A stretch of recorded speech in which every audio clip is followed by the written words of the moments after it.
Hello and welcome to a new video. In today's video, I want to talk about a couple of other mental health conditions often found in kids who also have autism. If this is your first time coming across one of my videos, hi, I'm Melinda. I'm a mother of two high-functioning autistic boys, as well as a mental health nurse practitioner, and I record videos on everything dealing with high-functioning autism. So if that sounds like something of interest to you, please consider subscribing to my channel. I put out videos once a week on Sundays, and I don't want you to miss a thing. As a mother of autistic boys, as well as a mental health nurse practitioner, I've dealt with autism on both professional and the personal side. And something I've seen time and time again is that autism is often followed with other mental health conditions as well. And so in today's video, I wanted to discuss three of the most common mental health conditions often seen in autistic kids. The first mental health condition that tends to co-occur with autism is anxiety. And this one kind of makes sense. With autistic kids, a lot of times the way that they process the world is different than other kids. So a lot of times they have struggle managing emotions, struggles making friendships, things of that nature. So it's not hard to imagine that they might become overwhelmed in those situations.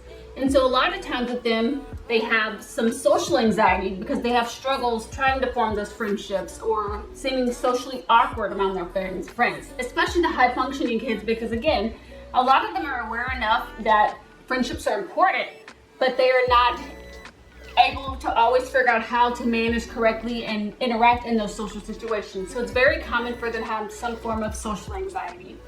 A lot of times, often too, because they struggle to regulate and manage their emotions, you might see a lot of irritability or getting upset or meltdowns because there's a lot of frustration trying to figure out how to express something I'm trying to say or how to deal with a situation where I feel out of control of the situation. And something of interest to note, often in kids, anxiety will be shown as irritability. So if you see your young child being really anxious, being really irritable, being really upset, having a lot of fits, especially an autistic kid, that could be a way that they're showing that they actually are manifesting and dealing with a lot of anxiety. A second mental health condition that's often seen in autistic kids is depression. Similar to anxiety, a lot of times they get upset when they have struggles that other kids don't have. With high-functioning autistic kids, like I mentioned earlier, they're higher up on the spectrum, so they're much aware of things, how they notice their friends getting along easier, have an easier time, whether that's understanding assignments, whether it's processing emotions, whether it's not being overstimulated in a classroom. So when all these things happen, sometimes they get frustrated and it just becomes too much and they become sad or depressed because they feel like, why do I have these struggles that other kids don't have? Why is it harder for me to sit in a classroom and be able to process the information? Why can I not deal with the change that's happening when things happen unexpectedly?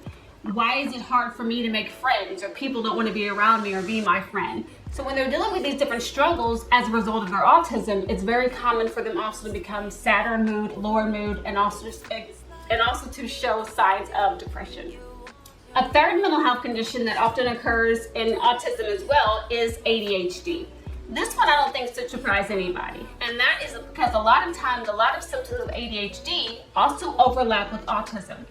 In both conditions, ADHD and autism, kids can be intrusive into the space of others. They can blurt out answers. They can be hyperactive and impulsive.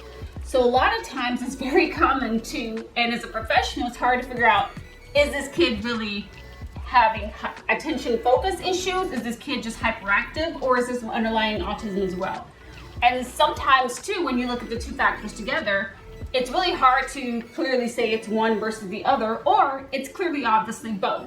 And so that's why a lot of times too, even if they don't have both diagnoses, you'll very commonly see them having symptoms of ADHD, even in an autistic child.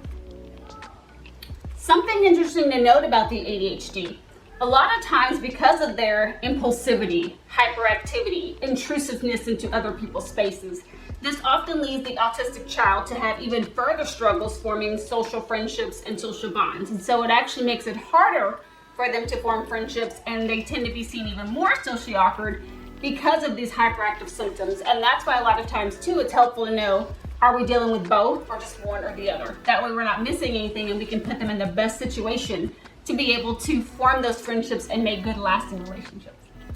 Whenever we're dealing with autism, we always want to make sure we're not missing anything. And that's why I just thought it was important to kind of mention 3 things that can be seen, other mental health conditions that often come along with autism. A lot of times as parents of autistic kids, we focus so much on the autism factor that we forget to worry about the other things that come along with it. We forget about the fact that they might be stressed, or they might be sad, or they might have focus issues. And so that's why I just want to also let you know as well, if you have a child that's high functioning autism, that you're seeing them for the whole picture and not forgetting that just like a kid that doesn't have autism, they can have mental health struggles as well. And you want to make sure you're addressing and dealing with everything instead of just dealing with one part of the equation. Alright, I hope you guys enjoyed this video and gained some knowledge from it. If you did, please comment down below. What was your favorite part that you learned? Do you agree with the things I've said? Can you think of any other mental health condition that you've also seen in your autistic child that I didn't mention in this video? If you do like this video, please consider giving it a thumbs up. And if you're not already, why not are you not? Go ahead and subscribe to this channel. And I'll see you back next week with a new video. Bye!